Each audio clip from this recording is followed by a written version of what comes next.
உலகத்துல உங்ககிட்ட பணம் இல்லைன்னா அன்பு கிடைக்காது. ಈ ಲೋಕದಲ್ಲಿ ನಿನ್ನ ಬಳಿಯಲ್ಲಿ ಹಣವಿಲ್ಲದಿದ್ದರೆ ಪ್ರೀತಿ ಸಿಗುವುದಿಲ್ಲ. நீ நல்ல அந்தஸ்துல இல்லைன்னா உனக்கு அன்பு கிடைக்காது. ನೀನು ಒಳ್ಳೆ ಅಂತಸ್ತಿನಲ್ಲಿ ಇಲ್ಲವಾದರೆ ನಿನಗೆ ಪ್ರೀತಿ ಸಿಗುವುದಿಲ್ಲ. நல்ல ವಸತಿ இல்லைன்னா உனக்கு ಅன்பು கிடைக்காது. ನಿನಗೆ ಒಳ್ಳೆ ಸೌಕರ್ಯಗಳು ಇಲ್ಲದಿದ್ದರೆ ನಿನಗೆ ಪ್ರೀತಿ ಸಿಗುವುದಿಲ್ಲ. ಉನ್ನತமான ಸ್ಥಾನದಲ್ಲಿ இல்லைன்னா உனக்கு ಅன்பು கிடைக்காது. ನೀನು ಉನ್ನತವಾದಂತಹ ಸ್ಥಳದಲ್ಲಿ ಇಲ್ಲವಾದರೆ ನಿನಗೆ ಪ್ರೀತಿ ಸಿಗುವುದಿಲ್ಲ.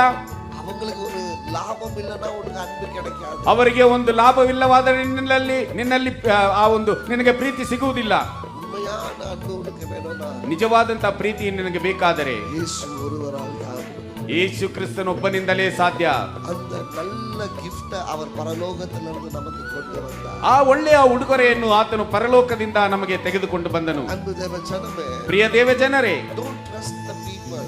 ಜನರ ಮೇಲೆ ಆತುಕೊಳ್ಳಬೇಡಿ, ನಂಬಿಕೆ ಇಡಬೇಡಿ, கோபமும் படாதீங்க. ಅವರ ಮೇಲೆ ಕೋಪಿಸಿಕೊಳ್ಳಬೇಡಿ, அவங்கள்ட்ட எதிர்பார்க்கவும் பார்க்காதீங்க. ಅವರ ಬಳಿಯಲ್ಲಿ ಏನನ್ನು ನೀವು ಎದುರು ನೋಡಬೇಡಿ.